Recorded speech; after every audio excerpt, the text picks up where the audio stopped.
Yo, what's going on guys? Welcome back to another video. In this video we're going to be discussing a whole bunch of stuff regarding game modes and maps for Battlefield 2042 that was just announced last night. So Battlefield 2042, there's two big things to discuss regarding game modes, and the first one is they won't be having a Battle Royale map, which a lot of people have kind of wished for, but personally I'm happy that that's not going to be in the genre. And the second part is they won't be having a campaign mode, which they've done quite well previously, which I'm sure a lot of people are upset about, but the fact they're focusing all their power on multiplayer means hopefully they're going to bring us one of the best games they've put out to date.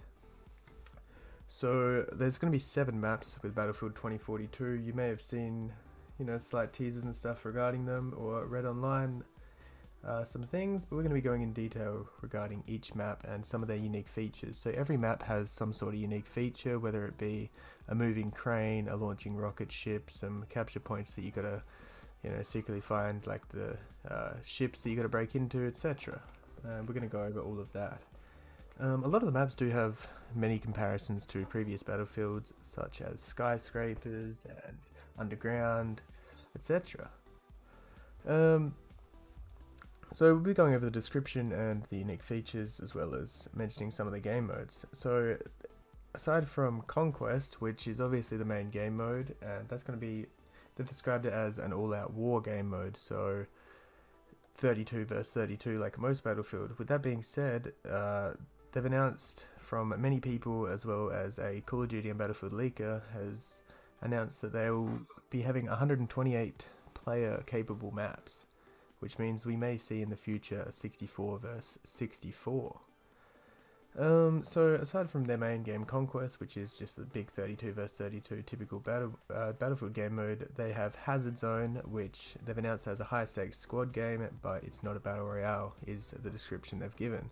So what that actually means can be interpreted differently by everyone, but it looks like they're making something specifically for their franchise. And talking about a specific game mode to their franchise, they haven't announced the third game mode, but they said an announcement will come out on July 22nd, and it's going to be a completely brand new to the Battlefield franchise, never before seen, so I assume Hazard Zone is something similar that we have seen. Crossplay and cross progression has been discussed, but it's not going to be initially in the game, and rush mode, which many people asked about, is unannounced, so I don't know if Hazard Zone or any of the other game modes are going to be similar to Rush, but it's not currently mentioned being in the game, and they haven't mentioned whether there'll be more than the 3 game modes. I'm sure there will be down the line. So the All Out War Conquest game mode is going to launch with 7 maps. The first map is going to be called Kaleidoscope, and it's set in South Korea.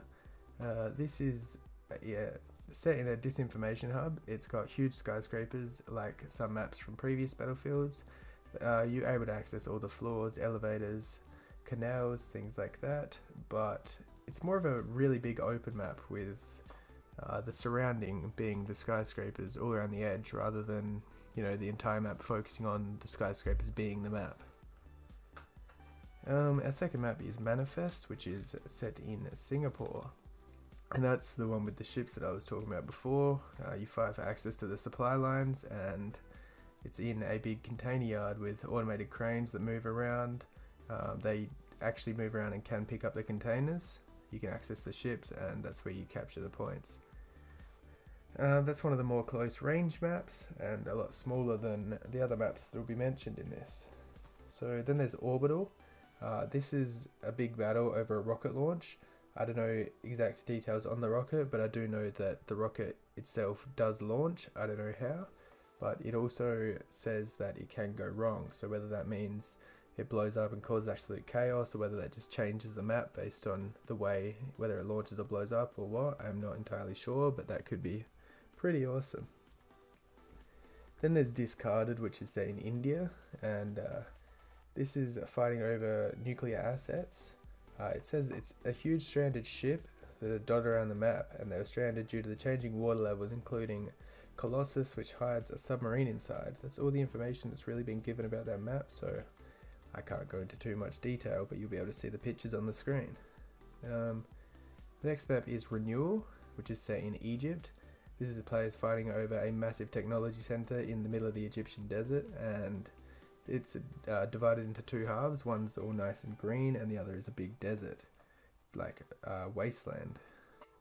So the desert side's obviously going to be like previous desert maps, and the green side is very similar, just all green and where all the houses and things are. Then we got Hourglass. It's set in Qatar. It's a big city. The description is city lost in time.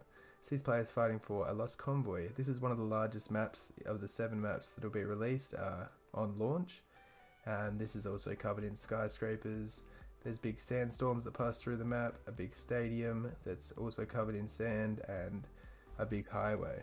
So there's a lot of unique features on that map. I don't know whether the sandstorm does anything specific, whether it's going to hurt people, or whether it's just going to be an annoyance that passes through as you play. And the final map is Breakaway.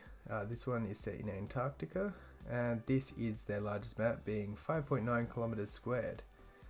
This sees players fighting over an oil and a gas reserve, and it shows exploding silos and very distinctive combat areas.